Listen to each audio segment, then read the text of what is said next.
Joven mecánico pobre ayudó a millonaria a medianoche. Días después, la identidad de la madre de ella lo deja. ¿Qué harías si una noche de lluvia cambiaras para siempre el destino de alguien? Sin saberlo, Andrés Castro jamás imaginó que ese encuentro a medianoche con una mujer desesperada revelaría un secreto tan devastador que pondría en jaque todo lo que creía saber sobre su pasado. Una historia donde la bondad se encuentra con la traición, donde el amor desafía al odio y donde descubrirás que a veces ayudar a un extraño puede ser la decisión más peligrosa de tu vida. La lluvia golpeaba el asfalto como lágrimas del cielo, creando charcos que reflejaban las luces tenues de la ciudad. Eran las 2 de la madrugada cuando Andrés Castro cerró por última vez la puerta de su pequeño taller mecánico. Sus manos, manchadas de grasa y cansancio, temblaban ligeramente mientras guardaba las herramientas en una caja de metal oxidada que había pertenecido a su padre. A los 23 años, Andrés cargaba sobre sus hombros el peso de un mundo que parecía conspirar contra él. Su madre, María Elena, llevaba meses luchando contra una enfermedad que consumía no solo su cuerpo, sino también los pocos ahorros que la familia había logrado reunir a lo largo de los años. El seguro médico era un lujo que no podían permitirse, y los medicamentos costaban más que lo que Andrés ganaba en una semana completa de trabajo. Esa noche, como tantas otras, había trabajado hasta altas horas reparando el viejo Chevy de don Roberto, un taxista que le pagaba poco, pero al menos le pagaba. Cada peso contaba en la casa de los Castro, donde el refrigerador a menudo permanecía vacío y las facturas se acumulaban como hojas secas en otoño. Mientras caminaba por la avenida principal rumbo a su casa, Andrés escuchó un sonido que lo hizo detenerse. Era el llanto desesperado de una mujer, mezclado con el rugido frustrado de un motor que se negaba a encender. A lo lejos, bajo la luz amarillenta de un poste de luz que parpadeaba intermitentemente, pudo distinguir la silueta de un automóvil lujoso detenido en el arcén. Su primer instinto fue seguir caminando. Ya había tenido suficientes problemas por un día, y involucrarse en asuntos de extraños raramente terminaba bien para alguien como él. Pero algo en la desesperación de esa voz lo detuvo. Quizás fue el recuerdo de su madre tosiendo en su cama, o tal vez la enseñanza que ella siempre le repetía: «Mijo, la bondad no cuesta dinero, pero vale más que todo el oro del mundo». Se acercó lentamente, notando que se trataba de un BMW negro, del año, con placas que evidentemente no pertenecían a alguien de su barrio. La mujer estaba dentro del vehículo, hablando por teléfono con voz quebrada. A través del parabrisas empañado, Andrés pudo ver que era elegante, vestida con ropa que probablemente costaba más que su salario de varios meses. Tocó suavemente el cristal de la ventana. La mujer se sobresaltó, cortando la llamada de inmediato. Había terror en sus ojos, como si esperara que cualquier desconocido fuera una amenaza. Bajó la ventana apenas unos centímetros, lo suficiente para hablar, pero manteniendo la distancia. «¿Necesita ayuda, señora?», preguntó Andrés, notando que su propia voz sonaba más suave de lo usual. No quería asustarla más de lo que ya estaba. La mujer lo observó detenidamente. Andrés era consciente de su apariencia: jeans desgastados, camiseta manchada de aceite, botas de trabajo que habían visto mejores días, no precisamente la imagen de alguien en quien una mujer adinerada confiaría a medianoche en una calle solitaria. «Mi auto», comenzó a decir, y su voz se quebró. «No enciende y necesito llegar urgentemente al hospital. Mi hija». No necesitó decir más. Andrés vio las lágrimas que corrían por sus mejillas, el temblor en sus manos, la desesperación genuina que no se puede fingir. En ese momento, ella dejó de ser una extraña rica y se convirtió en lo que realmente era, una madre aterrorizada. «Déjeme revisar el motor», dijo Andrés señalando hacia el cofre. «Soy mecánico». La mujer dudó un momento, pero la urgencia de su situación la hizo asentir. Salió del automóvil y Andrés pudo verla completamente. Era hermosa, probablemente de unos 40 años, con cabello castaño recogido en una cola de caballo despeinada y vestida con una blusa de seda blanca y un saco elegante. Pero lo que más le llamó la atención fueron sus ojos. Tenían el mismo dolor que él había visto en los de su madre durante las noches más difíciles de su enfermedad. «Me llamo Beatriz», dijo ella, extendiendo una mano temblorosa. «Beatriz Castillo». Andrés Castro respondió él estrechando su mano con cuidado. Notó que llevaba un anillo de matrimonio con un diamante que probablemente valía más que todo lo que él poseía. Andrés abrió el cofre del BMW y comenzó a revisar. La lluvia había arreciado, empapando su ropa, pero él parecía no notarlo. Beatriz lo observaba trabajar, sorprendida por la dedicación de este joven que no la conocía, pero que había decidido ayudarla sin hacer preguntas. «¿Hace mucho que es mecánico?», preguntó ella, más por llenar el silencio que por curiosidad real. «Desde los 18», respondió Andrés sin levantar la vista, mientras revisaba las conexiones eléctricas. «Mi papá me enseñó antes de morir.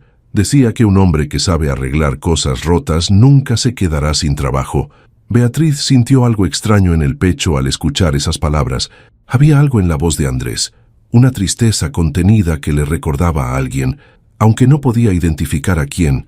«¿Y su familia?», preguntó, notando que él trabajaba con una urgencia que iba más allá de la cortesía. «Solo mi mamá y yo», murmuró Andrés, ahora con la cabeza completamente dentro del motor. «Ella está enferma, por eso trabajo tanto. Los medicamentos son caros». Las palabras golpearon a Beatriz como una bofetada fría. Aquí estaba ella, preocupándose por llegar al hospital privado más caro de la ciudad, mientras este joven luchaba por pagar medicamentos básicos para su madre. La ironía de la vida la golpeó con una fuerza inesperada. «Creo que ya encontré el problema», anunció Andrés sacando la cabeza del motor. Su cara estaba empapada por la lluvia, pero sonreía.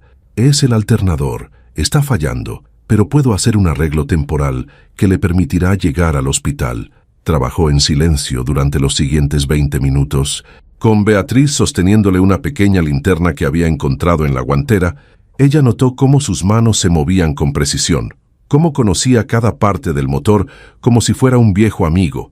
Había una nobleza en su trabajo, una dignidad en la forma en que se ensuciaba las manos para ayudar a una extraña. Finalmente, Andrés cerró el cofre y se limpió las manos con un trapo sucio. «Ya puede intentar encenderlo», dijo. Beatriz corrió hacia el auto y giró la llave. El motor rugió a la vida, ronroneando suavemente. Era un sonido hermoso, el sonido de la esperanza renovada. «¡Funcionó!», gritó, saliendo del auto con una sonrisa que iluminó toda su cara. Sin pensarlo, corrió hacia Andrés y lo abrazó. «No sabe cuánto le agradezco, mi hija, Mella. No tiene que explicarme nada», interrumpió Andrés gentilmente. «Solo vaya con ella, pero recuerde que esto es temporal. Mañana debe llevar el auto a un taller para arreglar bien el alternador». Beatriz asintió rápidamente. Luego buscó en su bolsa. Sacó un fajo de billetes, más dinero del que Andrés había visto junto en toda su vida. «Tome esto», dijo, extendiendo el dinero hacia él. «Es lo menos que puedo hacer».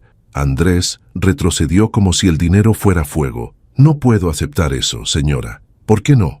«Porque no lo hice por dinero», respondió simplemente. «Lo hice porque usted necesitaba ayuda y yo podía dársela». Beatriz lo miró fijamente, como si estuviera viendo un fenómeno extraño. En su mundo, todo tenía un precio. Todo se compraba, todo se vendía. La idea de alguien ayudando sin esperar nada a cambio era completamente ajena a su experiencia. «Entonces, permítame al menos pagarle el taxi para que llegue a su casa», insistió. «Vivo cerca», mintió Andrés.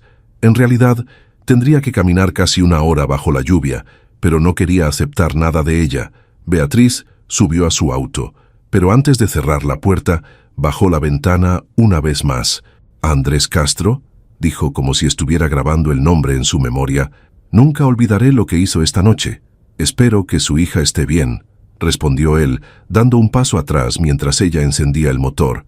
El BMW se alejó en la noche, sus luces traseras desapareciendo gradualmente en la oscuridad. Andrés se quedó parado bajo la lluvia, sintiéndose extrañamente vacío.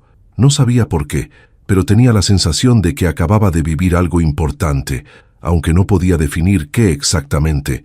Mientras caminaba de regreso a casa, empapado hasta los huesos, Andrés pensó en la mujer. Había algo familiar en ella, algo que no podía ubicar. Quizás era la tristeza en sus ojos, o la forma en que había dicho su nombre. Fuera lo que fuera, sabía que esa noche había marcado algo en su vida, aunque aún no entendiera qué.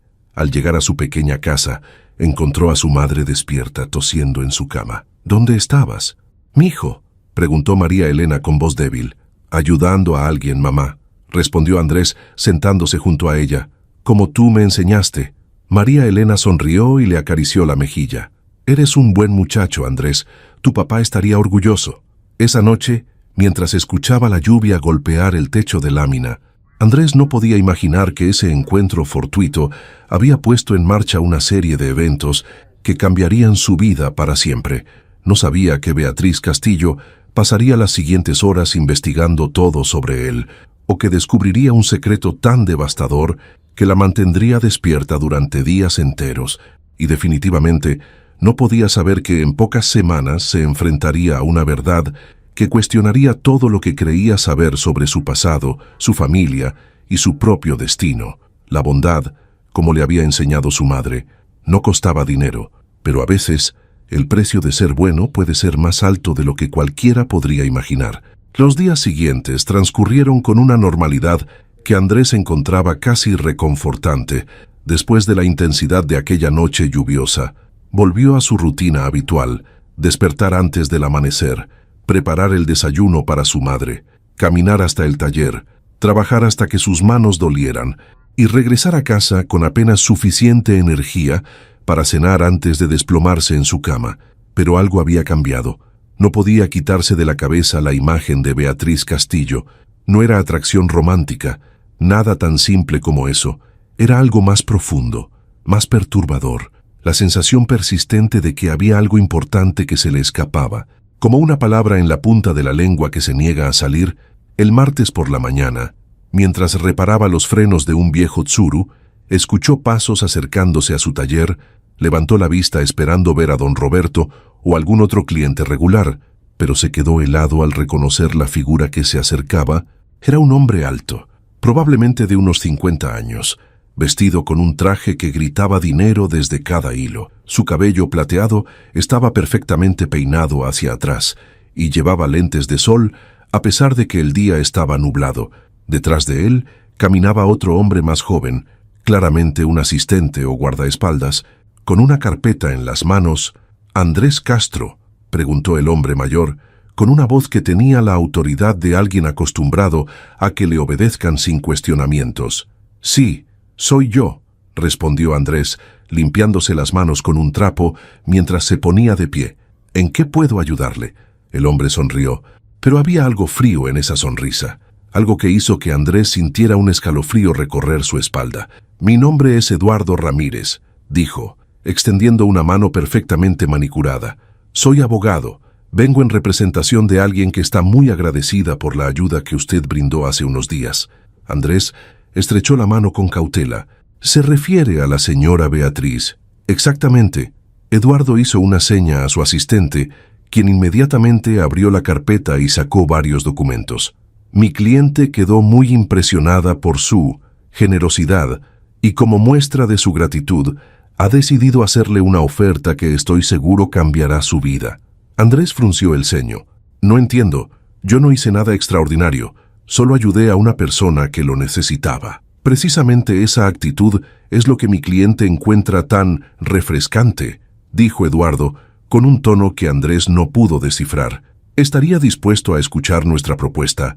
«Supongo que sí», murmuró Andrés, aunque cada instinto en su cuerpo le gritaba que algo no estaba bien. Eduardo asintió al asistente, quien comenzó a extender documentos sobre la mesa de trabajo sucia de Andrés. «Mi cliente está preparada para ofrecerle lo siguiente», comenzó Eduardo señalando los papeles. «Primero, la compra de un terreno más grande para expandir su taller, completamente pagado. Segundo, equipamiento de primera calidad para su negocio.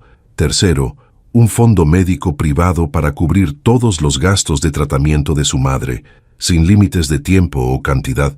Andrés sintió como si alguien hubiera aspirado todo el aire del taller. Las cifras que veía en los documentos eran astronómicas, más dinero del que había soñado en toda su vida.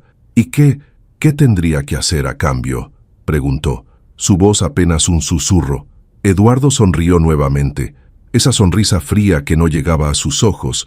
«Absolutamente nada», dijo.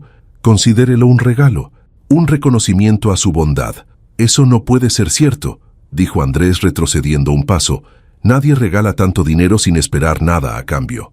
Mi cliente es muy adinerada, explicó Eduardo. Para ella, esta cantidad es insignificante, pero su gesto de aquella noche, eso fue invaluable. Andrés miró los documentos, luego a Eduardo, luego de nuevo a los documentos. Era todo lo que había soñado, la solución a todos sus problemas. Su madre podría recibir el mejor tratamiento médico disponible. Él podría expandir su negocio, convertirse en alguien respetado en el barrio. Era perfecto, demasiado perfecto. Necesito tiempo para pensarlo, dijo finalmente. Eduardo frunció ligeramente el ceño, como si no esperara esa respuesta. Por supuesto, dijo guardando los documentos, pero no demore mucho su decisión.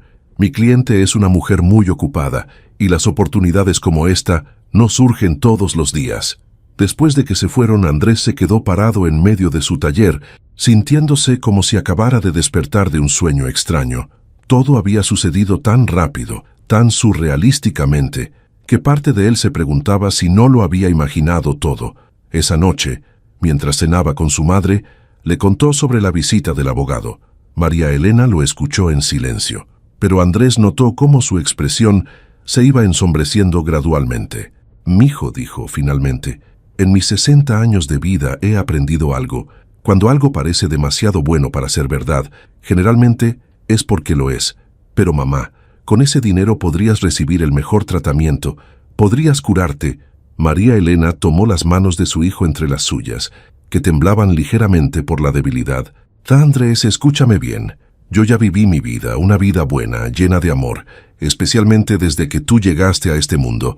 Si me toca partir, lo haré en paz sabiendo que crié a un hijo honesto y bondadoso. Pero si aceptas ese dinero sin saber de dónde viene realmente o qué esperan a cambio, podrías perder lo más valioso que tienes, tu integridad». Sus palabras se clavaron en el corazón de Andrés como dagas afiladas.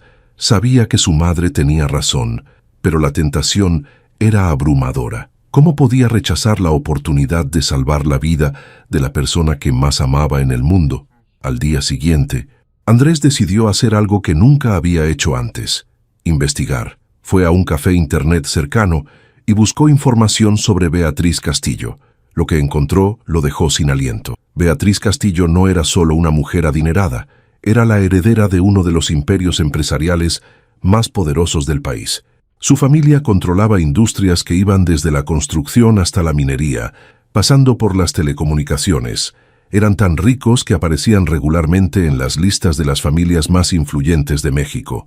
Pero lo que realmente hizo que Andrés sintiera como si el suelo se abriera bajo sus pies fue una fotografía que encontró en un artículo de revista de hace 5 años. Era Beatriz en una gala benéfica, sonriendo para las cámaras junto a su esposo y su padre. El padre de Beatriz era Ricardo Castillo, el magnate de la construcción, y Andrés conocía ese nombre. Lo conocía muy bien. Con manos temblorosas, siguió leyendo. Ricardo Castillo había sido el dueño de la empresa constructora responsable del edificio donde trabajaba su padre como supervisor de obra, el edificio que se había derrumbado 8 años atrás debido a materiales de baja calidad y corrupción en la inspección, el derrumbe que había matado a 18 trabajadores, incluyendo a su padre, el mismo derrumbe que había sumido a su familia en la pobreza y que había comenzado la lenta decadencia de la salud de su madre, quien nunca se recuperó completamente de la pérdida. Andrés se quedó paralizado frente a la computadora, leyendo una y otra vez los detalles del caso.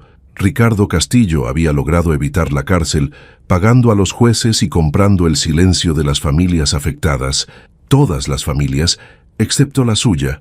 Su madre había rechazado el dinero sucio, prefiriendo mantener su dignidad, aunque eso significara vivir en la miseria. Ahora, 8 años después, la hija de ese hombre le estaba ofreciendo exactamente lo que su madre había rechazado: dinero ensangrentado, disfrazado de generosidad. Pero ¿sabía Beatriz quién era él realmente? ¿Era esa oferta una forma retorcida de comprar su silencio, o genuinamente no tenía idea de la conexión entre sus familias? Andrés salió del café internet como un zombi, caminando por las calles sin rumbo fijo, mientras su mente procesaba la información. El mundo parecía haberse vuelto del revés en cuestión de horas. La mujer a quien había ayudado altruistamente era la hija del hombre que había destruido su vida. Era como si el universo estuviera jugando una broma cruel, una de esas ironías tan perfectas que solo pueden ser reales. Cuando llegó a casa, encontró a su madre esperándolo con una taza de té en las manos. Una sola mirada a su cara le bastó para saber que algo terrible había pasado. «Mijo, ¿qué sucede?», preguntó María Elena, dejando la taza para acercarse a él. Andrés se desplomó en el sofá y le contó todo, cada detalle, cada conexión, cada horrible coincidencia. Su madre lo escuchó en silencio, y cuando terminó, se quedaron sentados en un silencio que parecía pesado como plomo. «Ahora entiendo», murmuró finalmente María Elena. «Por eso me pareció familiar el apellido cuando me lo mencionaste». «¿Qué voy a hacer, mamá?», preguntó Andrés, sintiéndose como un niño perdido. «Esa mujer, no sé si sabe quién soy realmente. Esa es una pregunta que solo ella puede responder», dijo María Elena. «Pero hay algo que sí sé con certeza. No puedes aceptar ese dinero, no después de lo que sabes. Pero tu tratamiento...» «Andrés», interrumpió su madre con firmeza, «prefiero morir con dignidad que vivir con la conciencia sucia. Tu padre murió defendiendo la honestidad en un mundo corrupto. No vamos a traicionar su memoria ahora». Esa noche Andrés no durmió. Se quedó despierto mirando el techo, recordando a su padre. Roberto Castro había sido un hombre simple, un trabajador honesto, que creía que hacer bien su trabajo era la forma más digna de vivir. Había muerto tratando de advertir sobre las irregularidades en la construcción, siendo silenciado por aquellos que priorizaban las ganancias sobre las vidas humanas. Al amanecer, Andrés ya había tomado una decisión, pero primero necesitaba saber la verdad sobre las intenciones de Beatriz. ¿Era cómplice de una estrategia calculada para comprar su silencio, o era una mujer genuinamente agradecida que no tenía idea de quién era él realmente? La única forma de saberlo era confrontarla directamente, y eso era exactamente lo que pensaba hacer. La verdad, sin importar cuán dolorosa fuera, era lo único que podía liberarlos a ambos de las cadenas del pasado. Encontrar la dirección de Beatriz Castillo no fue difícil. Una búsqueda rápida en Internet reveló que vivía en una de las colonias más exclusivas de la ciudad, en una mansión que había aparecido en varias revistas de arquitectura y diseño. Andrés se sintió intimidado solo de ver las fotografías del lugar, jardines perfectamente manicurados, fuentes ornamentales y una fachada que parecía más un palacio que una casa familiar. El viaje en autobús desde su barrio hasta esa zona de la ciudad le tomó casi 2 horas, atravesando mundos completamente diferentes. Conforme el paisaje urbano cambiaba, las casas se volvían más grandes, las calles más limpias y los autos más lujosos. Era como viajar a otro país dentro de la misma ciudad. Cuando finalmente se bajó del autobús en la parada más cercana a la dirección de Beatriz, Andrés se sintió completamente fuera de lugar. Su ropa de trabajo, que era perfectamente normal en su barrio, aquí lo hacía destacar como una mancha de aceite en una camisa blanca. Los pocos transeúntes que vio lo miraron con una mezcla de curiosidad y desconfianza. La mansión de los Castillo estaba protegida por un muro alto de cantera rosa y una imponente puerta de hierro forjado. Había cámaras de seguridad visibles en varios puntos, y Andrés pudo ver a un guardia de seguridad en una caseta junto a la entrada principal. Se acercó con pasos vacilantes, sintiendo cómo su corazón latía cada vez más rápido. ¿Qué iba a decir exactamente? ¿Cómo se supone que uno confronta a alguien sobre los pecados de su padre? El guardia lo vio acercarse y salió de la caseta con expresión severa. «¿Se le ofrece algo?», preguntó, con un tono que claramente sugería que Andrés no pertenecía a ese lugar. «Busco a la señora Beatriz Castillo», dijo Andrés, tratando de mantener la voz firme. «Soy Andrés Castro, ella me conoce». El guardia lo miró de arriba abajo con evidente escepticismo. «¿Tiene usted una cita?». «No, pero si le dice mi nombre, estoy seguro de que me recibirá». El guardia dudó un momento. Luego regresó a su caseta y levantó un teléfono. Andrés no pudo escuchar la conversación, pero notó la sorpresa en la cara del hombre cuando aparentemente recibió instrucciones de dejarlo pasar. «La señora Castillo lo recibirá en 5 minutos», dijo el guardia, abriéndole la puerta peatonal. «Siga el sendero principal hasta la entrada de la casa». Andrés caminó por un sendero de piedra perfectamente diseñado, rodeado de jardines que parecían salidos de una película. Había rosales, fuentes pequeñas y árboles podados con precisión artística. Todo era hermoso, pero había algo artificial en esa perfección, como si la naturaleza hubiera sido domesticada hasta perder su esencia salvaje. La puerta principal de la casa se abrió antes de que pudiera tocar el timbre. Una mujer mayor, probablemente el ama de llaves, lo recibió con una sonrisa profesional. «El señor Castro, supongo», dijo. «La señora Beatriz lo está esperando en la biblioteca. Por favor, síganme». Andrés siguió a la mujer a través de pasillos adornados con pinturas que probablemente valían más que su casa entera. Los techos eran altos, los pisos de mármol brillaban como espejos, y cada detalle gritaba lujo y poder.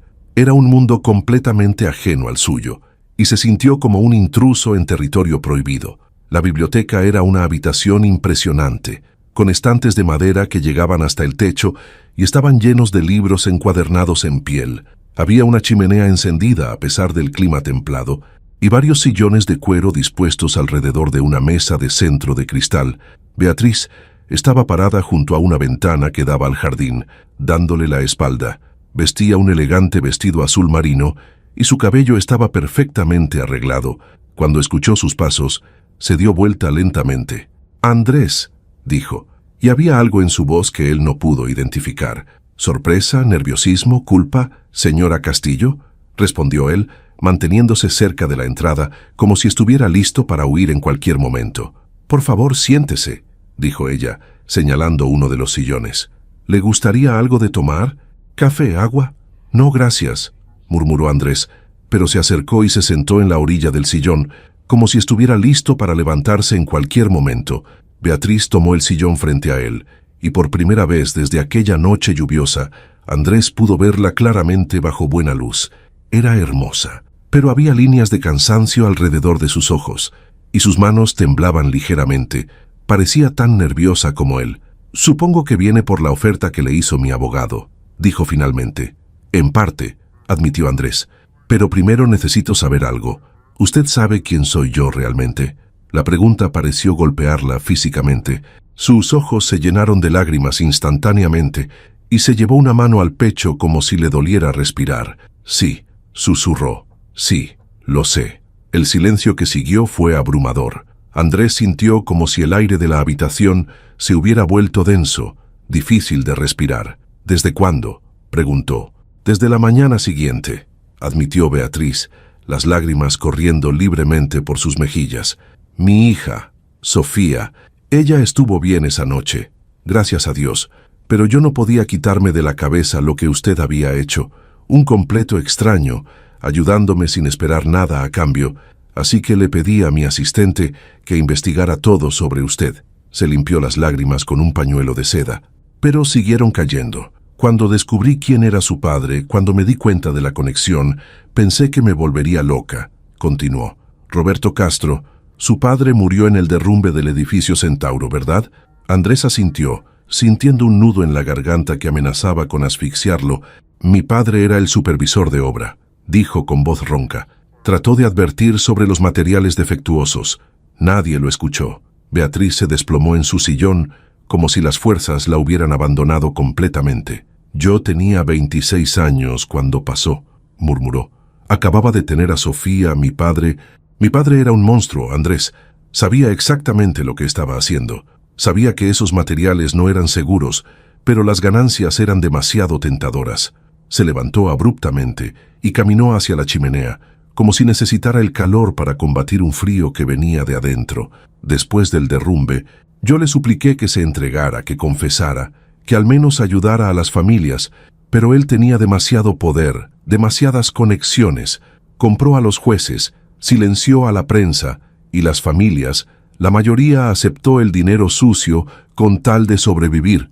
Todas excepto la mía», dijo Andrés amargamente. «Su madre fue la única que mantuvo su dignidad», admitió Beatriz volteándose para mirarlo. «Y por eso ustedes pagaron el precio más alto, sin dinero para abogados, sin contactos en el sistema judicial. Fueron abandonados a su suerte». Andrés se puso de pie, sintiendo una ira que había estado enterrada durante años comenzar a hervir en su pecho. «¿Y usted qué hizo?», preguntó su voz cargada de dolor. «¿Qué hizo la hija del monstruo mientras nosotros perdíamos todo?». Beatriz cerró los ojos, como si la pregunta fuera un golpe físico. Nada, susurró, absolutamente nada. Era una cobarde. Tenía miedo de mi padre, miedo de perder mi vida cómoda, miedo de enfrentar la verdad, así que me callé y dejé que el tiempo borrara los recuerdos de todos los demás. Pero no los suyos, observó Andrés. No, admitió ella. Los recuerdos me han torturado cada día durante 8 años. Cada vez que veía una construcción, cada vez que leía sobre un accidente industrial, cada vez que miraba a mi hija y pensaba en todas las hijas que se quedaron sin padre por culpa de mi cobardía, Andrés sintió que su ira se mezclaba con algo inesperado, compasión. Esta mujer había sido prisionera de su propia culpa durante años, viviendo en una jaula dorada construida con los huesos de los muertos. ¿Y ahora qué?, preguntó. El dinero que me ofreció es su forma de comprar el perdón. Beatriz se acercó a él lentamente, como si se aproximara a un animal herido. No espero su perdón, dijo. No lo merezco, pero sí espero. Necesito hacer algo para reparar aunque sea una pequeña parte del daño. El daño no se puede reparar, dijo Andrés con dureza. Mi padre está muerto.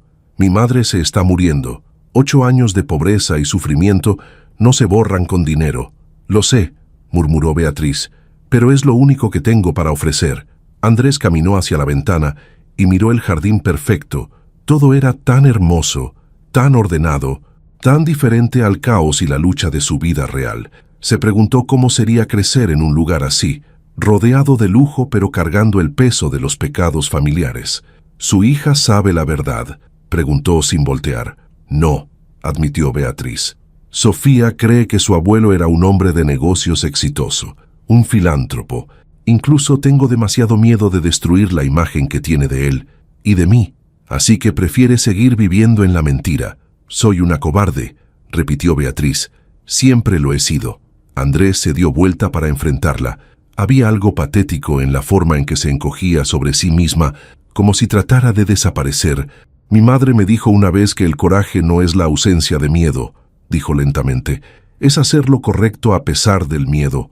Entonces nunca he sido valiente, murmuró ella.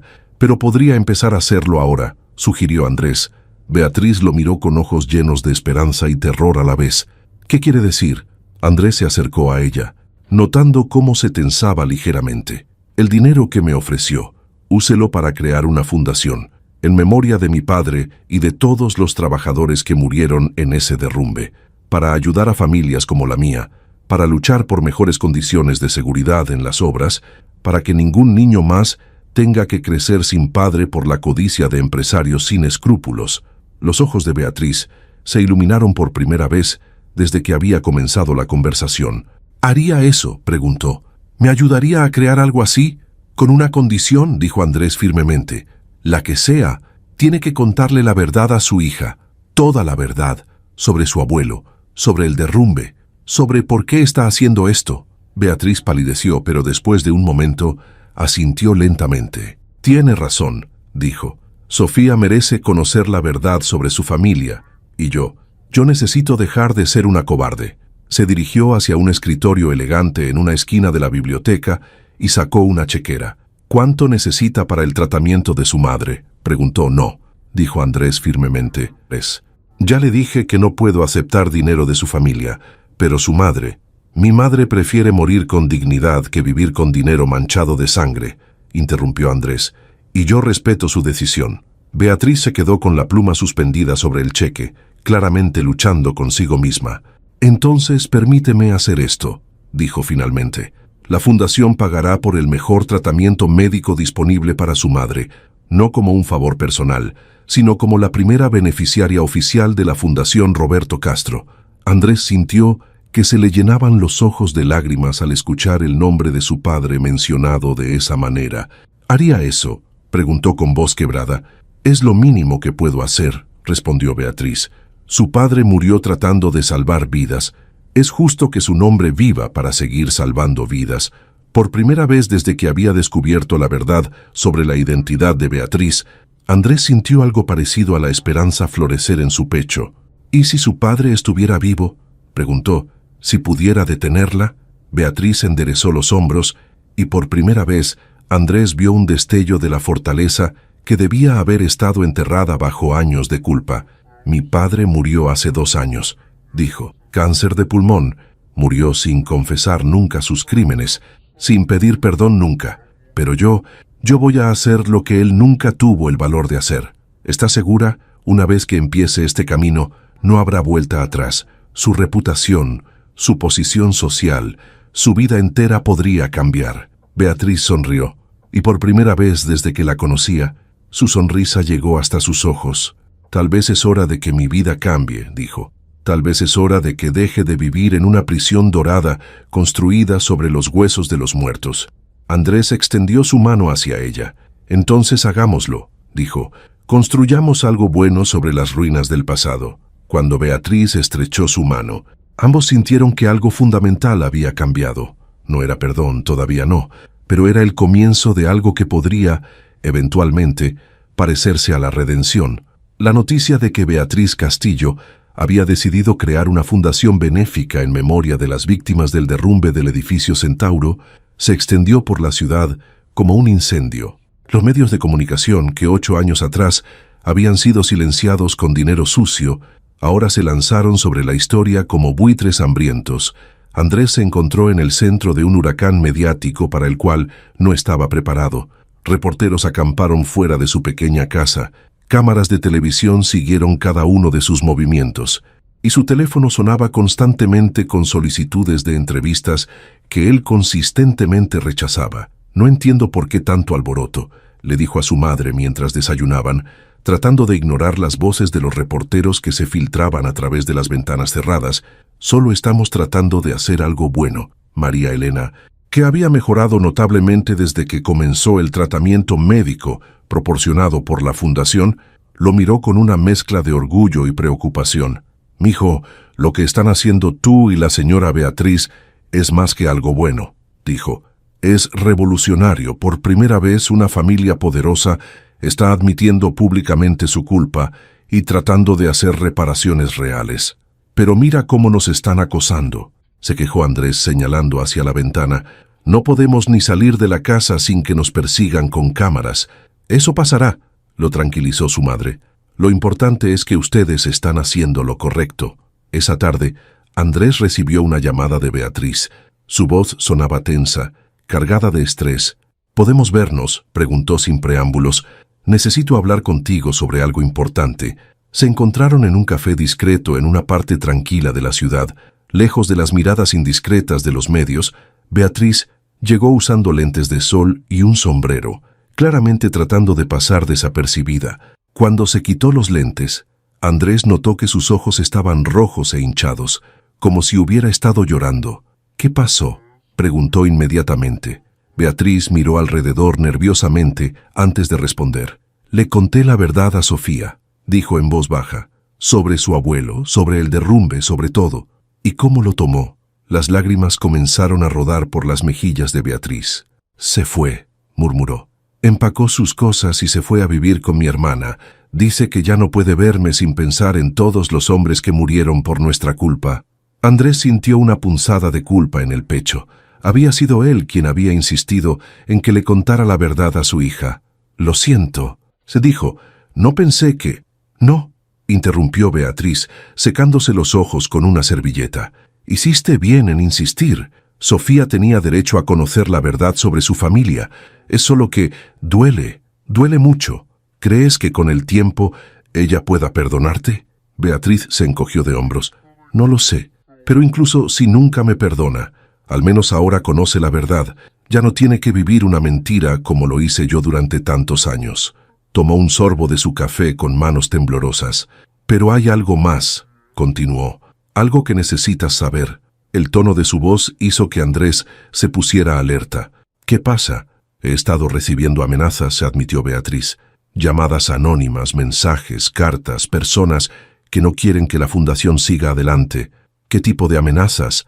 «Dicen que si continúo exponiendo la corrupción en la industria de la construcción, si sigo hablando sobre lo que realmente pasó con el edificio Centauro, van a hacerme daño, a mí y a cualquiera que esté asociado conmigo». Andrés sintió un escalofrío recorrer su espalda. «¿Te refieres a mí? ¿Te refieres a ti, a tu madre, a cualquiera que esté trabajando en la fundación?», confirmó Beatriz. Hay muchas personas poderosas que se beneficiaron del silencio durante estos 8 años.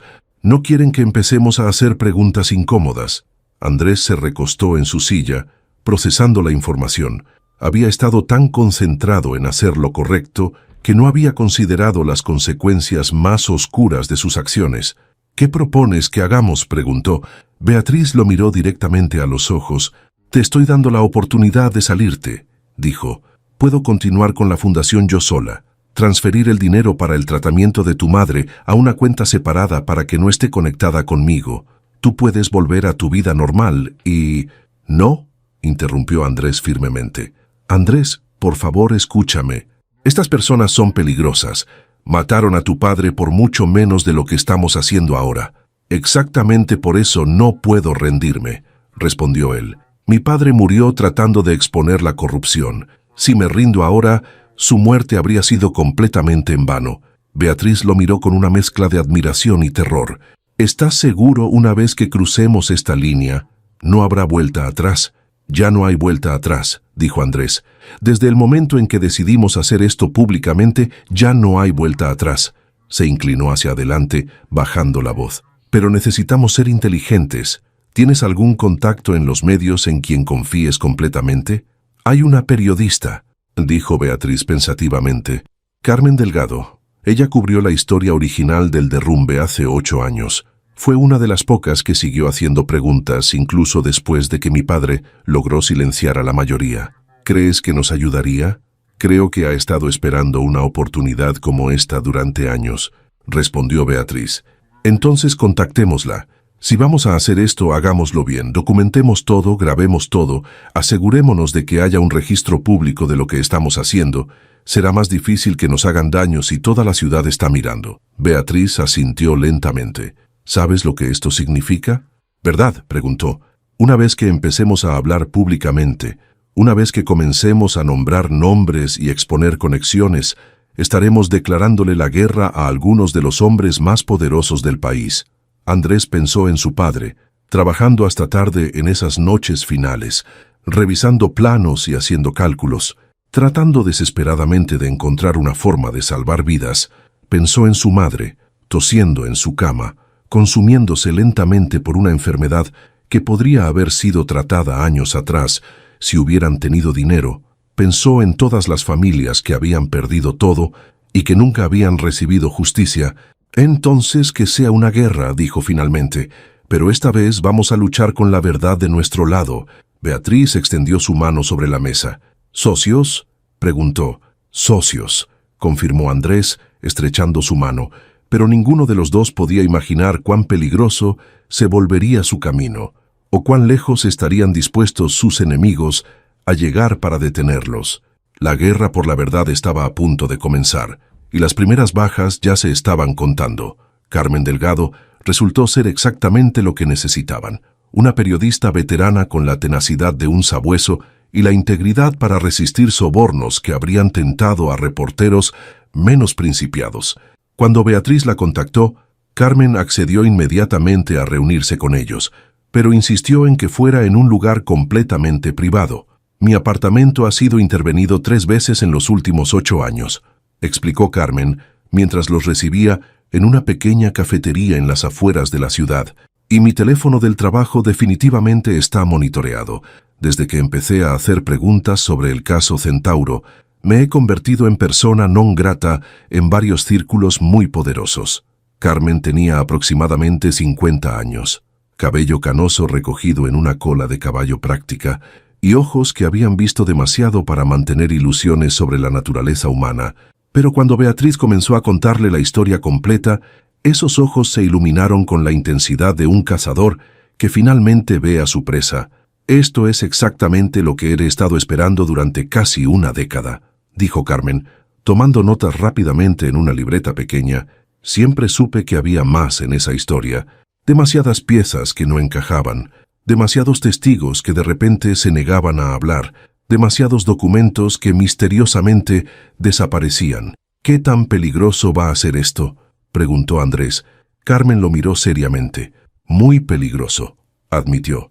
«Estamos hablando de una red de corrupción que involucra constructores, Inspectores de gobierno, jueces, políticos y probablemente algunas personas en la policía. Cuando empecemos a tirar de este hilo, todo el suéter se va a deshacer. Pero tenemos una oportunidad real de exponer la verdad. Ahora sí, dijo Carmen mirando a Beatriz.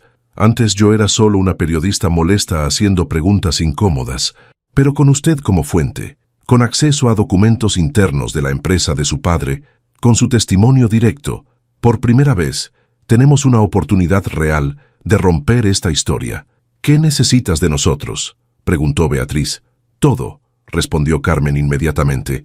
Documentos, nombres, fechas, conversaciones que recuerden, cualquier evidencia física que puedan conseguir, pero sobre todo, necesito que entiendan que una vez que publiquemos esto, sus vidas van a cambiar para siempre. Durante las siguientes 3 semanas, los 3 trabajaron juntos como arqueólogos de la corrupción, desenterrando cuidadosamente cada pieza de evidencia que podían encontrar.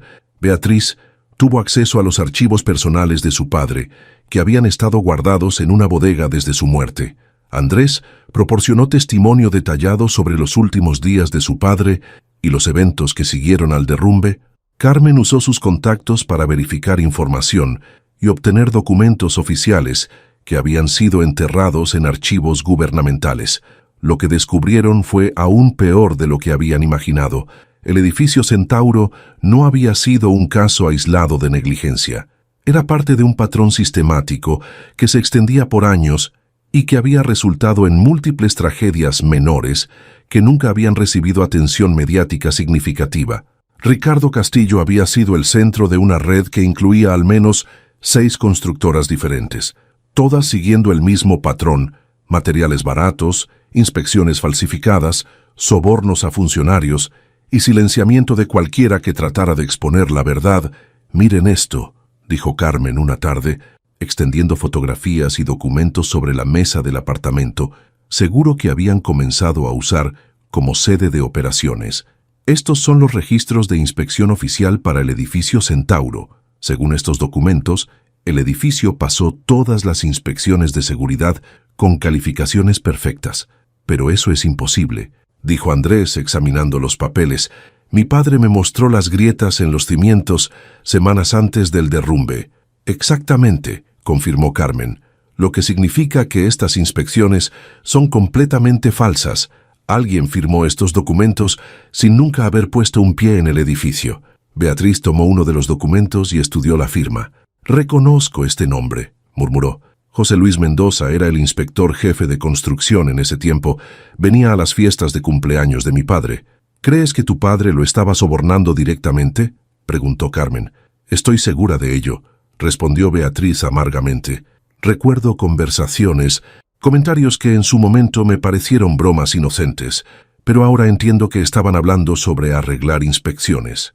Carmen hizo más notas en su libreta. «¿Mendoza sigue vivo?», preguntó. «Sí», dijo Beatriz. «Se jubiló hace 3 años. Vive en una mansión en Cuernavaca, una mansión muy lujosa para alguien que trabajó toda su vida como funcionario público. Tenemos que hablar con él», decidió Carmen. «¿Crees que va a cooperar?», preguntó Andrés escépticamente. «Probablemente no por voluntad propia», admitió Carmen, «pero tenemos evidencia suficiente para hacer su vida muy incómoda. A veces eso es suficiente para aflojar lenguas». Pero antes de que pudieran contactar a Mendoza, recibieron noticias que cambiaron todo. Andrés estaba revisando documentos cuando su teléfono sonó. Era un número que no reconocía. «Andrés Castro», preguntó una voz masculina que sonaba nerviosa. «Sí, ¿quién habla?». «Mi nombre es Eduardo Hernández. Trabajé en la construcción del edificio Centauro. Necesito hablar con usted urgentemente». Andrés sintió que su pulso se aceleraba. «¿Sobre qué?». «Sobre lo que realmente pasó en esa obra, sobre por qué murió su padre. He estado siguiendo las noticias sobre la fundación y creo que hay cosas que usted necesita saber». «¿Dónde quiere que nos encontremos?». «En ningún lugar público», dijo Eduardo rápidamente. «Estos tipos tienen ojos en todas partes. ¿Conoce el viejo cementerio de San Miguel, el que está detrás de la iglesia abandonada?». «Sí, ahí, a las 10 de la noche. Venga solo». «¿Cómo sé que puedo confiar en usted?». Hubo una pausa larga en la línea. «Porque yo estaba ahí cuando su padre trató de detener la construcción», dijo finalmente Eduardo. y porque he vivido con la culpa de no haber hablado durante 8 años. Esa noche, Andrés se dirigió al cementerio con el corazón latiendo fuertemente. Había considerado contarle a Beatriz y Carmen sobre la cita, pero algo en la voz de Eduardo le sugirió que el hombre hablaría solo si se sentía completamente seguro. El cementerio de San Miguel era un lugar sombrío incluso durante el día. Por la noche, con solo la luz de la luna filtrándose entre los árboles viejos, parecía sacado de una película de terror. Las lápidas más antiguas se remontaban a más de 100 años, y muchas estaban tan desgastadas que los nombres ya no se podían leer. Andrés esperó junto a la entrada durante casi 20 minutos antes de ver una figura acercándose entre las sombras. Era un hombre de mediana edad, delgado, con una barba gris y ojos que se movían constantemente, como si esperara que alguien lo estuviera siguiendo. ¿Eduardo?, preguntó Andrés en voz baja. Sí, respondió el hombre. Gracias por venir. Caminaron más profundo en el cementerio, lejos de la calle y de cualquier posible observador. Trabajé como soldador en el edificio Centauro, comenzó Eduardo sin preámbulos. Su padre era un buen hombre, el único en toda esa obra que parecía realmente preocuparse por hacer las cosas bien. ¿Qué pasó realmente?, preguntó Andrés. Eduardo se detuvo junto a una lápida antigua y miró alrededor una vez más antes de responder. Su padre descubrió que estaban usando acero de muy baja calidad para las vigas principales. Dijo, acero que no cumplía ni siquiera con los estándares mínimos de seguridad.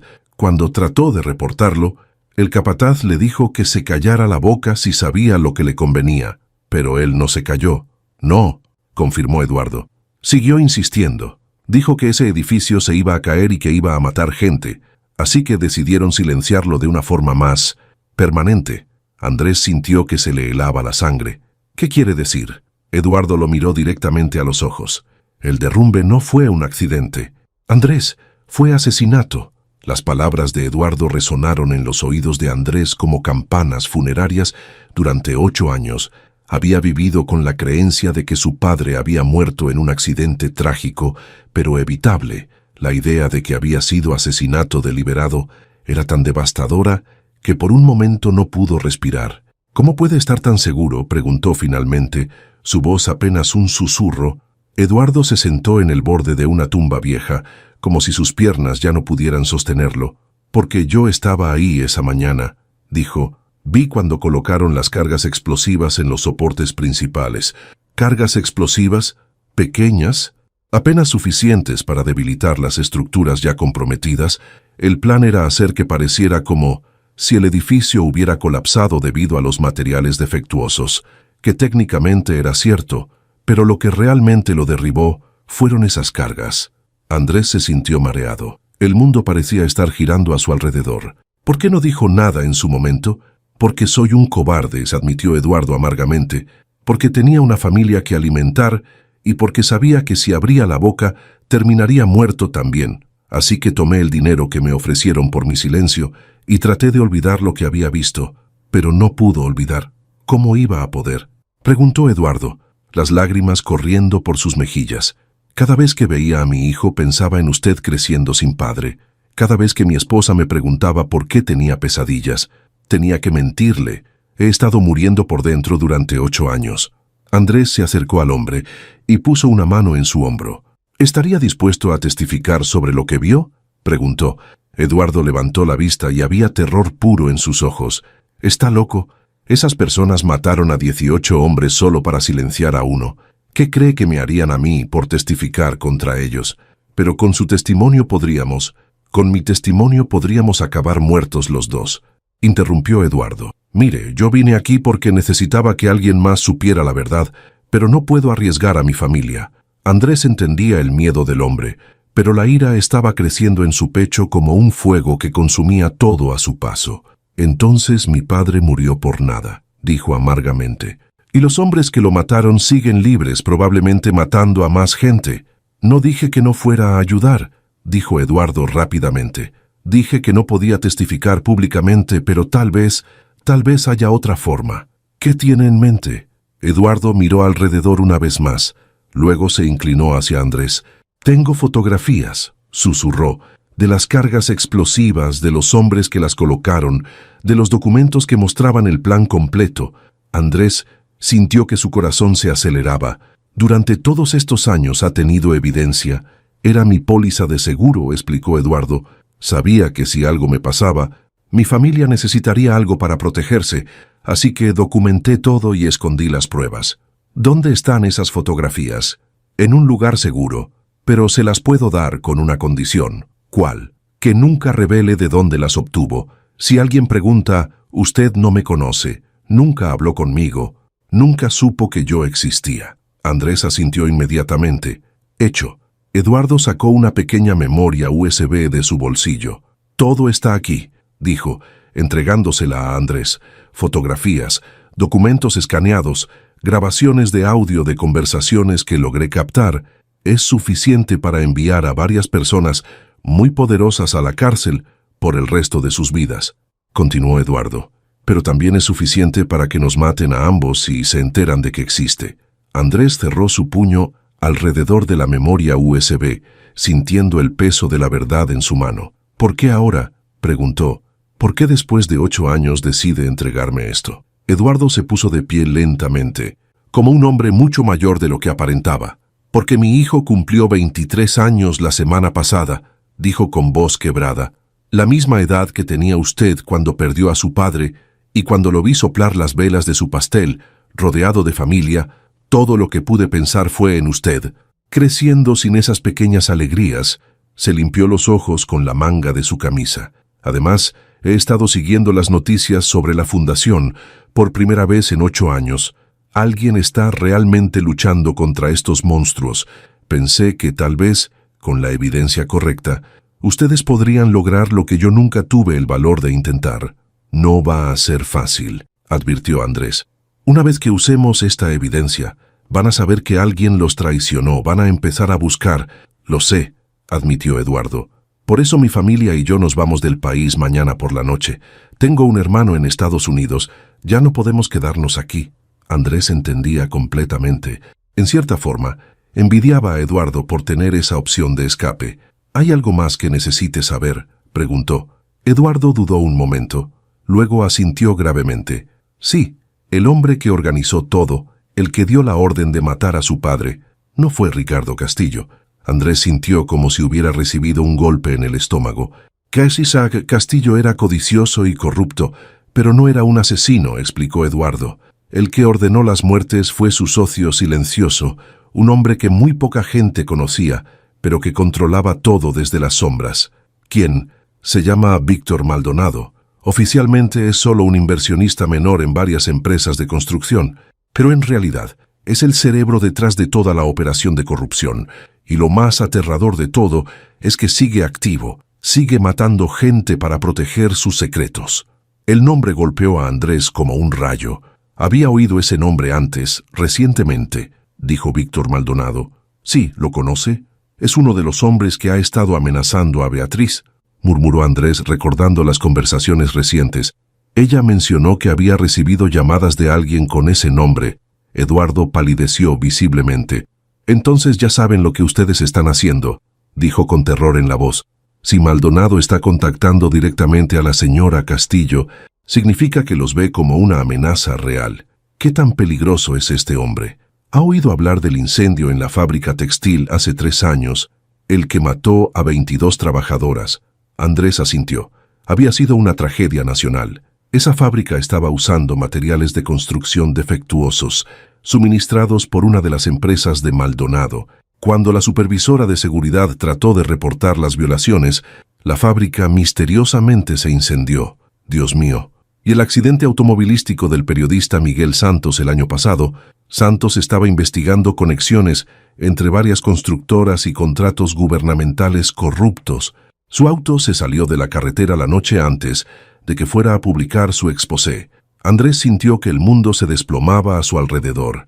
No estaban luchando solo contra corrupción, estaban luchando contra un asesino en serie que había convertido el asesinato en una herramienta de negocios.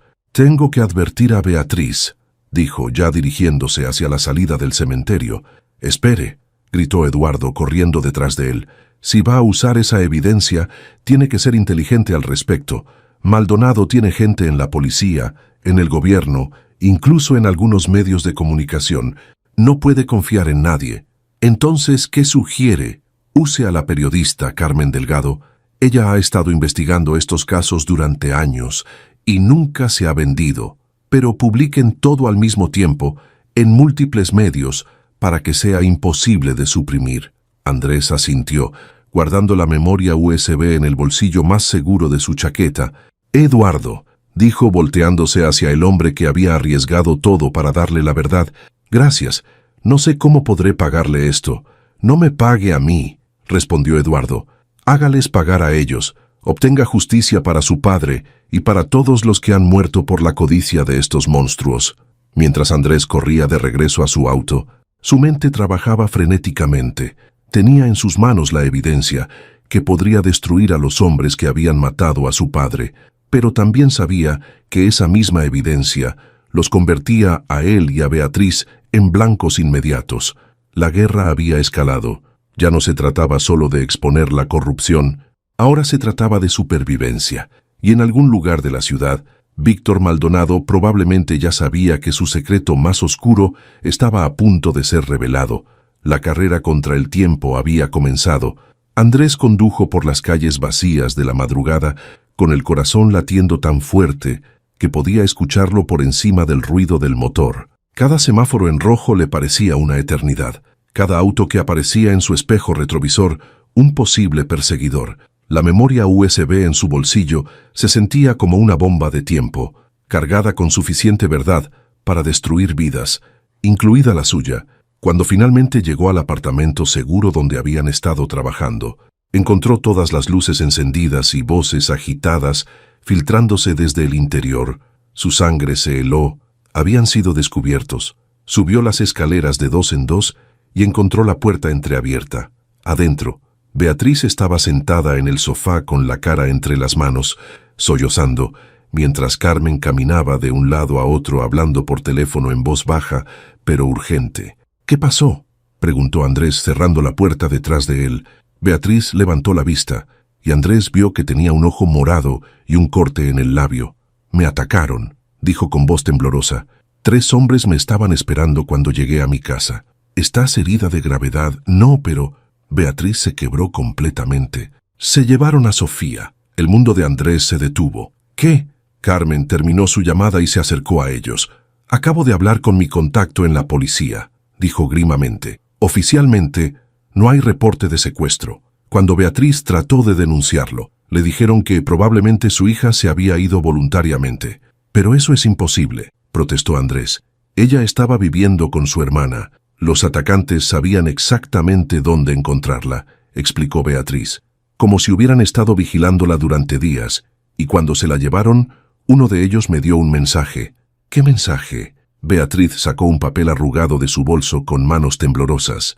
«Dijeron que si quería ver a mi hija viva otra vez, tenía que detener la fundación inmediatamente y destruir toda la evidencia que hubiera reunido». Andrés leyó la nota. Estaba escrita en letras de imprenta, sin firma, pero el mensaje era cristalino. «Deja de hacer preguntas, o tu hija pagará las consecuencias. Tienes 24 horas». «¿Cuándo pasó esto?», preguntó. «Hace 3 horas», respondió Carmen. «Beatriz logró escapar y vino directamente aquí». Andrés sacó la memoria USB de su bolsillo. «Entonces esto cambia todo», dijo, mostrándoles el dispositivo. «Acabo de reunirme con un testigo del asesinato de mi padre. Esto contiene evidencia que podría destruir a todos los involucrados, incluyendo al hombre que ordenó el secuestro de Sofía». Les contó todo sobre su encuentro con Eduardo, sobre las cargas explosivas, sobre Víctor Maldonado. Cuando terminó, el silencio en la habitación era absoluto. «Dios santo», murmuró Carmen. «Si esto es cierto, estamos lidiando con algo mucho más grande de lo que pensábamos». «Pero, ¿cómo nos ayuda a recuperar a Sofía?», preguntó Beatriz desesperadamente. «Nos da poder de negociación», respondió Andrés. «Si Maldonado quiere que destruyamos la evidencia, es porque sabe que puede destruirlo. Podemos usar eso». «¿Estás sugiriendo que negociemos con el hombre que mató a tu padre?», preguntó Beatriz incrédulamente. Estoy sugiriendo que hagamos lo que sea necesario para salvar a tu hija, respondió Andrés firmemente. Pero no sin un plan. Carmen se acercó a su laptop y comenzó a teclear rápidamente. Tengo una idea, dijo. ¿Qué tal si les damos lo que quieren y al mismo tiempo los destruimos? ¿Cómo?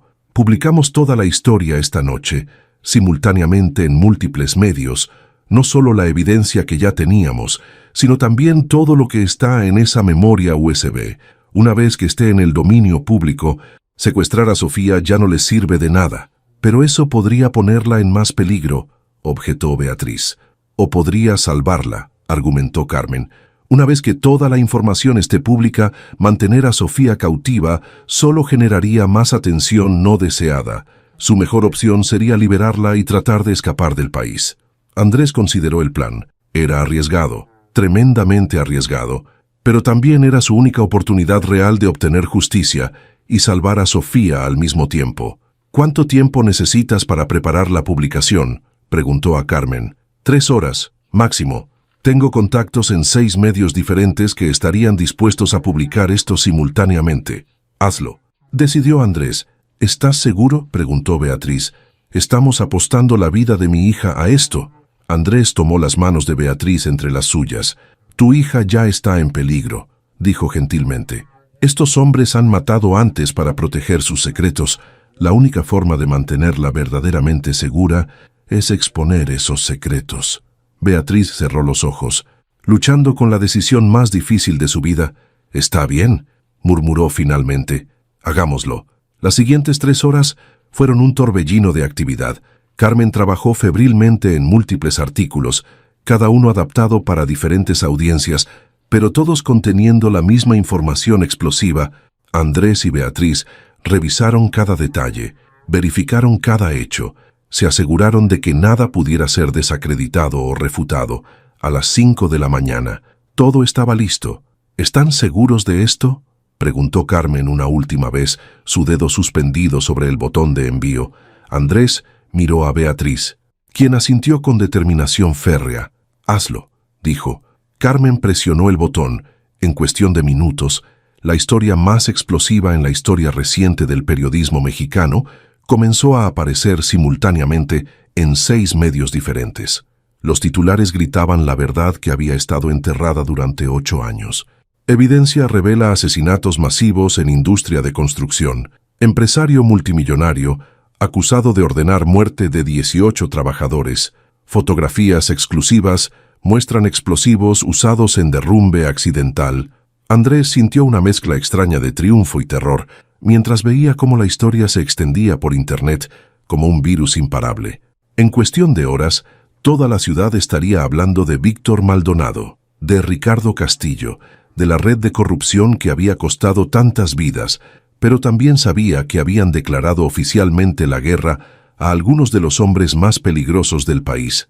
«Ahora no hay vuelta atrás», murmuró. «Nunca la hubo», respondió Beatriz, mirando su teléfono que había comenzado a sonar constantemente con llamadas de reporteros, abogados y números desconocidos.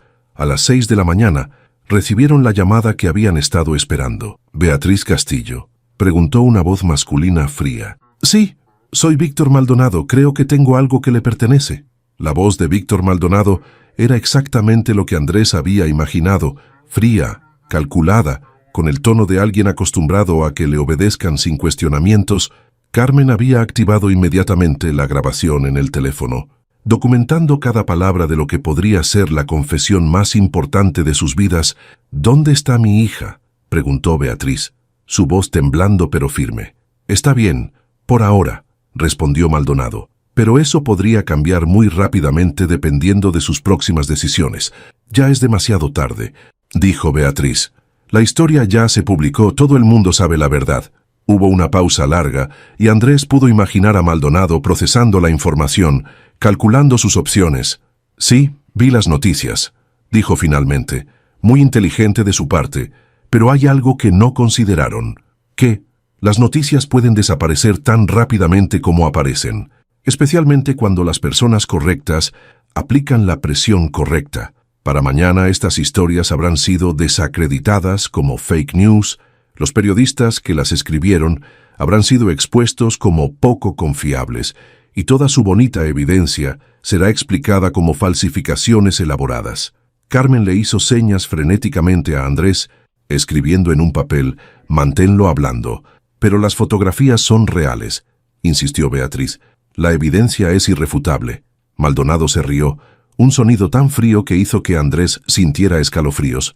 «Mi querida señora Castillo, he estado manipulando medios y fabricando verdades durante más de 20 años. ¿Realmente cree que una periodista de segunda y un mecánico de barrio pueden vencerme en mi propio juego? No somos solo nosotros», dijo Andrés, tomando el teléfono de las manos de Beatriz. «Hay otras personas que conocen la verdad, testigos que están dispuestos a hablar». «¿Se refiere a Eduardo Hernández?», preguntó Maldonado, y el tono de diversión en su voz hizo que el estómago de Andrés se hundiera. «¿Cómo sé de él? Porque lo hemos estado vigilando durante años, joven Castro». Eduardo pensó que era muy inteligente guardando esa evidencia como seguro de vida, pero nunca consideró que nosotros podríamos estar vigilando a todos los trabajadores que sobrevivieron al incidente del edificio Centauro. Andrés sintió que el mundo se desplomaba a su alrededor. «Eduardo Hernández tuvo un accidente automovilístico muy desafortunado hace aproximadamente 2 horas», continuó Maldonado. «Aparentemente perdió el control de su vehículo mientras se dirigía al aeropuerto. Él, su esposa y su hijo murieron instantáneamente». «No», susurró Andrés, las piernas fallándole.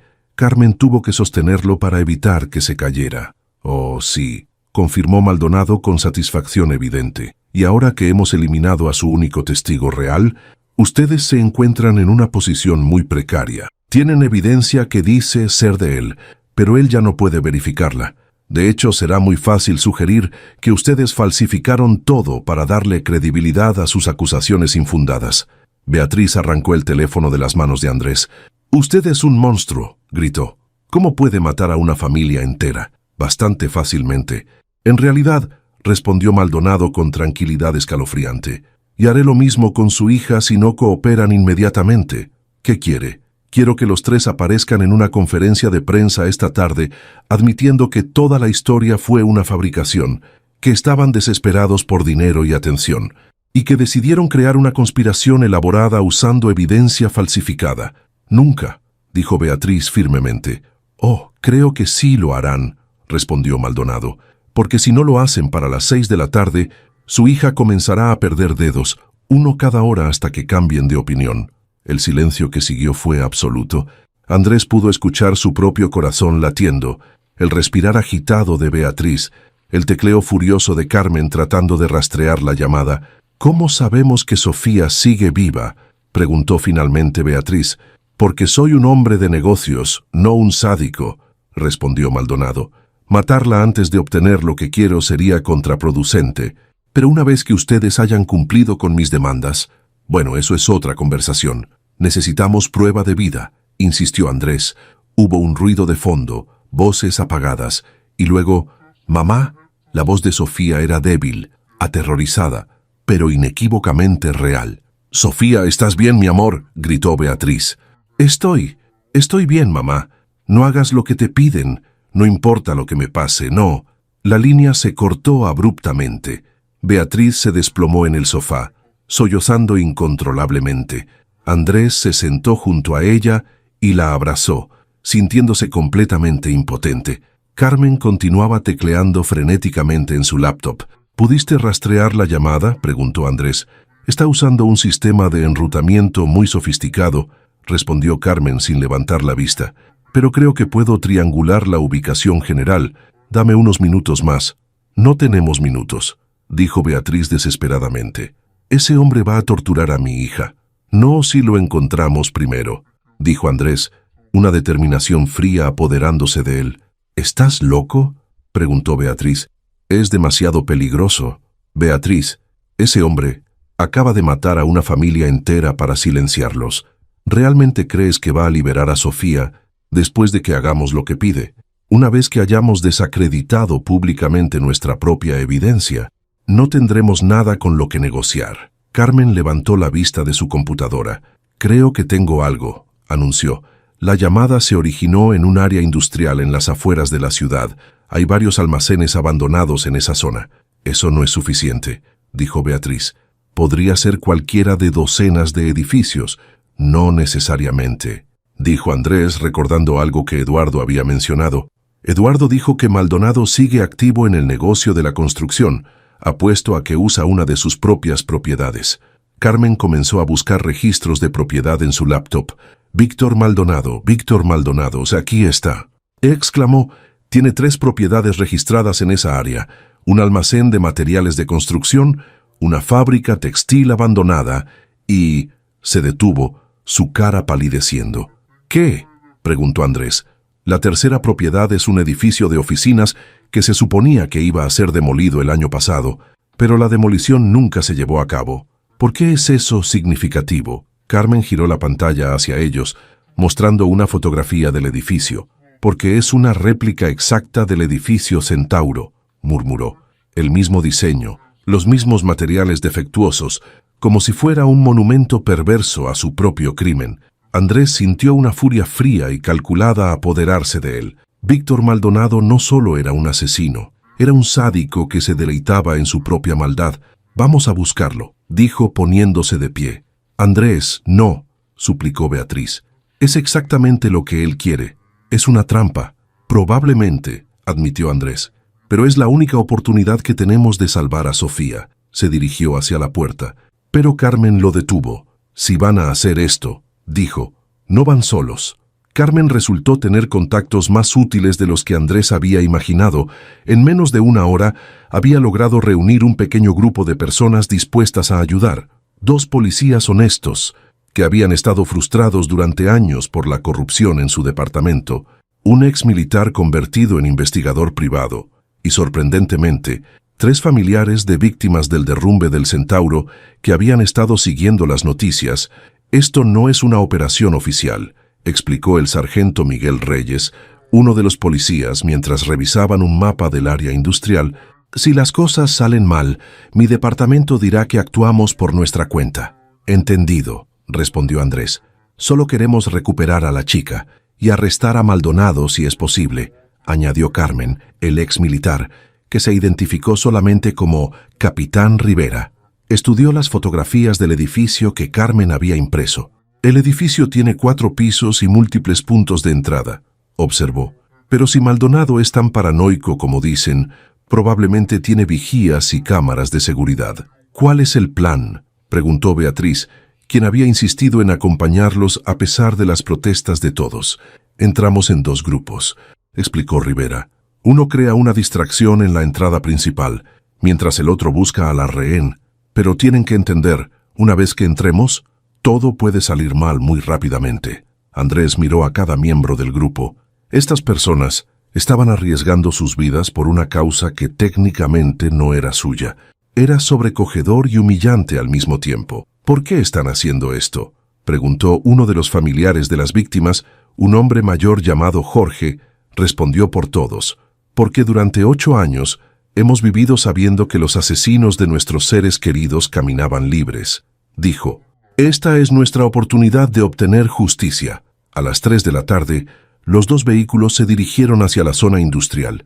El edificio que buscaban se alzaba contra el cielo gris como un esqueleto de concreto y acero, idéntico al que había matado a tantos inocentes años atrás. Era una vista que hizo que Andrés sintiera náuseas. Hay 2 autos estacionados afuera, observó Rivera a través de binoculares, y al menos un vigía en el 2º piso. ¿Pueden ver a Sofía?, preguntó Beatriz ansiosamente.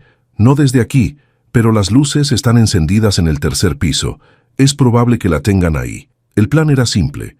El grupo de Rivera entraría por la parte trasera mientras el grupo de Andrés creaba ruido en el frente. Con suerte, tendrían unos pocos minutos antes de que Maldonado se diera cuenta de que estaban siendo atacados desde múltiples direcciones. Recuerden, dijo Rivera antes de separarse, nuestro objetivo es la chica. Todo lo demás es secundario. Andrés, Beatriz, Carmen y el sargento Reyes se acercaron al edificio desde el frente. A medida que se acercaban, Andrés pudo ver los detalles que lo hacían idéntico al Centauro. Las mismas ventanas, la misma distribución, incluso las mismas grietas en los cimientos que su padre había identificado como señales de peligro. «Es enfermizo», murmuró Carmen. «Construyó esto como un trofeo, o como una advertencia», sugirió Reyes, «para recordar a todos lo que pasa cuando se cruzan con él». Cuando estuvieron a 50 metros del edificio, el vigía los vio. Andrés pudo ver cómo el hombre hablaba urgentemente por radio antes de desaparecer de la ventana. «Ya nos vieron», anunció. «Entonces vamos», dijo Reyes. Sacando su arma de servicio, los siguientes minutos fueron caóticos. Andrés nunca había estado en una situación de combate real, y el sonido de los disparos resonando en el edificio vacío era ensordecedor. Se mantuvo cerca de Beatriz, tratando de protegerla mientras avanzaban piso por piso. En el segundo piso, encontraron evidencia de que habían estado en lo cierto. Había múltiples habitaciones, que obviamente habían sido usadas como prisiones improvisadas, cadenas en las paredes, colchones sucios en el suelo, baldes que habían servido como baños. «¿Cuánta gente habrá mantenido cautiva aquí?», preguntó Beatriz horrorizada. No había tiempo para responder. Los disparos se intensificaron en el piso superior, sugiriendo que el grupo de Rivera había encontrado resistencia. Cuando llegaron al tercer piso, encontraron una escena que Andrés recordaría por el resto de su vida. Víctor Maldonado estaba parado en el centro de una habitación que parecía una oficina, bien vestido e impecablemente peinado, como si estuviera en una reunión de negocios normal. Detrás de él, Sofía estaba atada a una silla, con lágrimas corriendo por sus mejillas, pero aparentemente ilesa. «Llegaron más temprano de lo que esperaba», dijo Maldonado tranquilamente, como si estuviera comentando sobre el clima. «Libere a la chica», demandó Reyes apuntándole con su arma. «Por supuesto», respondió Maldonado. «Pero primero, me gustaría que conocieran a alguien». Hizo una seña con la mano, y una figura emergió de las sombras detrás de él. Andrés sintió que el mundo se detenía. Era su madre. María Elena Castro estaba parada ahí, también atada pero consciente, mirándolo con ojos llenos de dolor y amor. «Hola, mijo», dijo débilmente. «No», susurró Andrés. «Esto no está pasando». Maldonado sonrió con satisfacción evidente. «¿No se preguntaron cómo sabía exactamente dónde encontrarlos?», preguntó. «¿Cómo conocía sus planes antes de que los ejecutaran?». La realización golpeó a Andrés como un puño en el estómago. «Hemos estado vigilando a su madre durante semanas», explicó Maldonado. «Cada conversación en su casa, cada plan que discutieron en su cocina, cada movimiento que hicieron, todo reportado directamente a mí». «¿Cómo?», preguntó Beatriz. «Micrófonos ocultos instalados por técnicos que se hicieron pasar como personal médico», respondió Maldonado. Su madre nunca supo que estaba siendo vigilada. Andrés miró a su madre, viendo la culpa y el horror en sus ojos al darse cuenta de que había sido usada involuntariamente para poner en peligro a su hijo. «Ahora», continuó Maldonado, «aquí están sus opciones. Pueden seguir con este ridículo intento de rescate, en cuyo caso ambas mujeres morirán antes de que puedan alcanzarme, o pueden hacer exactamente lo que les dije originalmente, admitir públicamente que toda su evidencia fue fabricada. ¿Y si hacemos eso, las liberará?», preguntó Andrés. «Por supuesto que no», respondió Maldonado con una sonrisa. «Las mataré de todos modos, pero al menos morirán rápidamente en lugar de lentamente». En ese momento, Andrés entendió que había subestimado completamente la maldad de Víctor Maldonado. Este no era un hombre con quien se pudiera razonar o negociar. Era un psicópata que disfrutaba el sufrimiento ajeno, como otros disfrutan una buena comida. Pero también se dio cuenta de algo más. Maldonado había cometido un error fatal al traer a su madre al edificio, porque María Elena Castro, a pesar de su enfermedad, seguía siendo la mujer que había criado a Andrés con valores inquebrantables, y en sus ojos él pudo ver un mensaje silencioso que conocía desde la infancia. Su madre estaba lista para sacrificarse por él. «Muy bien», dijo Andrés bajando lentamente las manos como si se rindiera. «Haré lo que pide». «Andrés, no», gritó Beatriz. «Pero primero», continuó Andrés, manteniendo contacto visual con su madre, «quiero que me diga exactamente cómo mató a mi padre». Maldonado se rió, claramente deleitándose en su aparente victoria. «¿Quiere los detalles morbosos? Muy bien. Su padre era un idiota persistente que no sabía cuándo callarse. así que decidimos darle una lección muy pública, mientras Maldonado hablaba, describiendo con detalle sádico cómo había ordenado las muertes. Andrés notó que su madre había comenzado a trabajar discretamente en las cuerdas que la ataban. Sus años de trabajo manual le habían dado una fuerza en las manos que su apariencia frágil ocultaba. Las cargas explosivas fueron colocadas específicamente para maximizar el daño en la sección donde su padre estaba trabajando. Continuó Maldonado: queríamos asegurarnos de que él fuera una de las primeras víctimas. ¿Y los otros 17 hombres?, preguntó Carmen, que había estado grabando secretamente la conversación en su teléfono. Daño colateral necesario, respondió Maldonado con indiferencia. A veces hay que romper algunos huevos para hacer un omelette. En ese momento, María Elena logró liberarse. En lugar de huir, hizo algo que nadie esperaba. Se lanzó directamente hacia Maldonado. «¡Por Roberto!», gritó, usando las últimas fuerzas de su cuerpo enfermo para taclear al hombre que había matado a su esposo.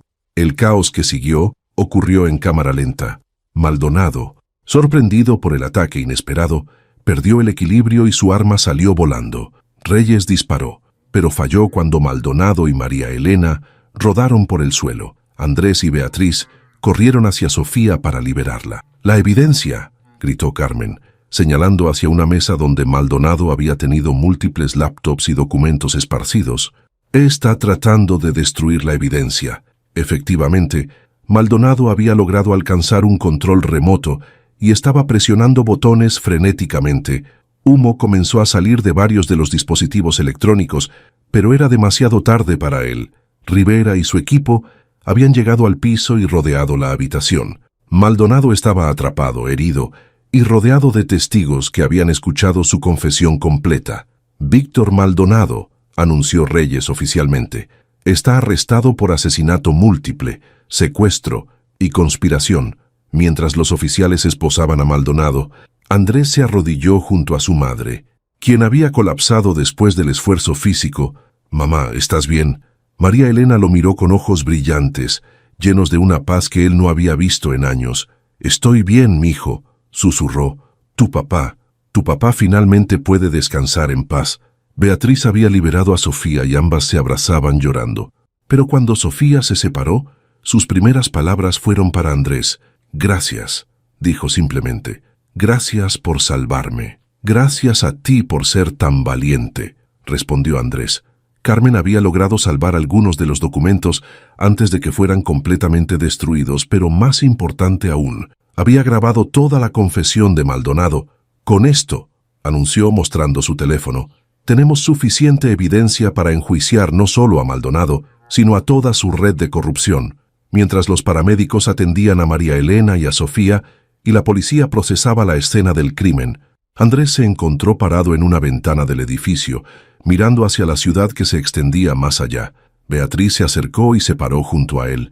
«¿En qué piensas?», preguntó. «En mi padre», respondió Andrés. «En todas las veces que me dijo que hacer lo correcto no siempre es fácil, pero siempre vale la pena. ¿Crees que estaría orgulloso?». Andrés sonrió por primera vez en días. «Creo que estaría orgulloso de todos nosotros», dijo, «pero especialmente de mi madre. Ella fue quien realmente ganó esta batalla hoy». «¿Y ahora qué?», preguntó Beatriz. «Ahora construimos algo hermoso sobre las ruinas de toda esta destrucción», respondió Andrés.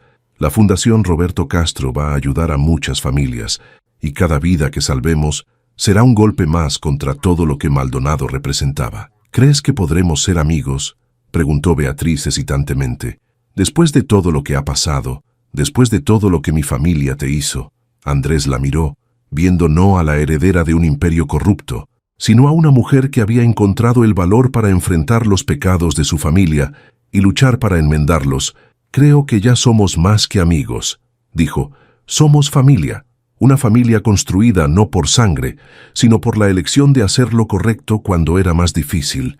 Mientras abandonaban el edificio, que había sido tanto una tumba como un símbolo de redención, Andrés sintió que un capítulo de su vida se cerraba y otro comenzaba. El dolor de perder a su padre nunca desaparecería completamente, pero ahora estaba equilibrado por la satisfacción de saber que su muerte había tenido significado, que su sacrificio finalmente había dado frutos. La justicia había tardado 8 años en llegar, pero había llegado, y con ella, la promesa de que ninguna otra familia tendría que sufrir como había sufrido la suya. La bondad, como su madre siempre había dicho, realmente no costaba dinero, pero a veces, el precio de ser bueno puede ser más alto de lo que cualquiera podría imaginar, y a veces, ese precio vale cada sacrificio. La Fundación Roberto Castro había crecido más allá de lo que cualquiera hubiera imaginado. Lo que había comenzado como un acto de reparación personal se había convertido en un movimiento nacional para la reforma de la industria de la construcción. Andrés se encontraba parado frente a un auditorio lleno de trabajadores, supervisores, inspectores gubernamentales y familiares de víctimas, a punto de dar el discurso más importante de su vida. Hace un año, comenzó, su voz clara y firme. Mi única preocupación era ganar suficiente dinero para pagar los medicamentos de mi madre. Nunca imaginé que estaría parado aquí, hablando ante el Congreso Nacional sobre reforma en seguridad laboral. La audiencia se mantuvo en silencio absoluto, colgada de cada palabra. Mi padre, Roberto Castro, murió creyendo que hacer lo correcto importaba más que cualquier beneficio personal. Durante 8 años, pensé que había muerto en vano. Hoy sé que estaba equivocado, señaló hacia la galería de visitantes, donde su madre estaba sentada. El tratamiento médico proporcionado por la fundación había sido exitoso. María Elena estaba más fuerte de lo que había estado en años. Víctor Maldonado fue sentenciado a cadena perpetua hace 3 meses. Pero más importante que su condena es lo que hemos construido desde entonces. En 6 meses, la Fundación Roberto Castro ha ayudado a reformar los protocolos de seguridad en más de 200 obras de construcción. Ha proporcionado apoyo legal gratuito a 50 familias de víctimas de accidentes laborales y ha establecido un programa de whistleblower que protege a trabajadores que reportan condiciones peligrosas. Los aplausos llenaron el auditorio, pero Andrés levantó una mano para continuar. Pero nada de esto habría sido posible sin el valor de una mujer que decidió enfrentar los pecados de su familia y usar su privilegio para enmendar el daño causado por generaciones de corrupción. Miró hacia Beatriz, quien estaba sentada en la primera fila junto a Sofía, madre e hija.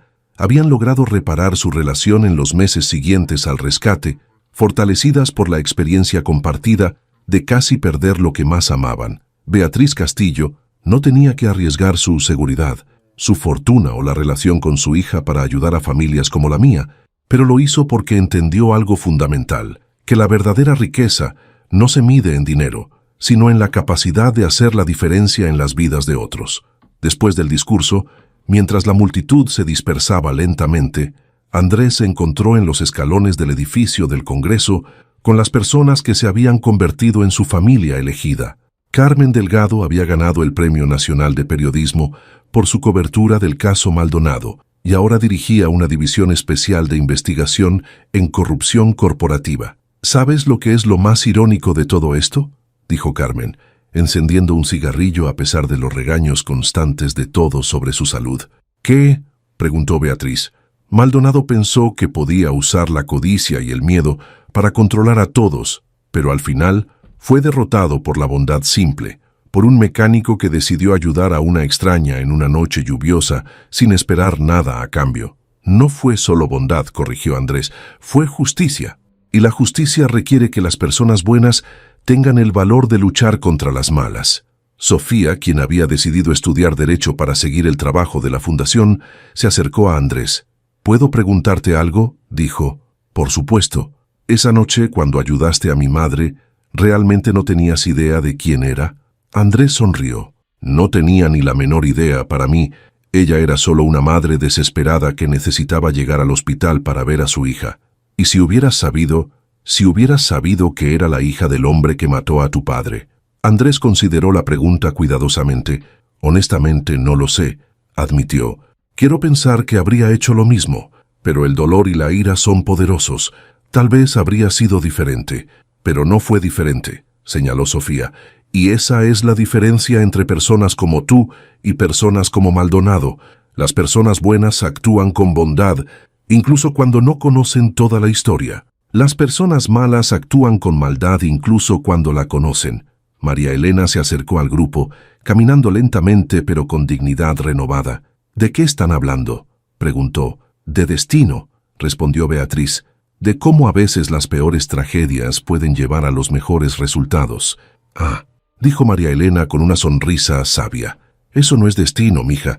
Eso es la gracia de Dios trabajando a través de corazones humanos que eligen el amor sobre el odio». Mientras el grupo comenzó a caminar hacia sus autos, Andrés se dio cuenta de que la historia que había comenzado con dolor y pérdida había evolucionado hacia algo hermoso. No había sido fácil y había requerido sacrificios que aún dolían, pero había valido la pena.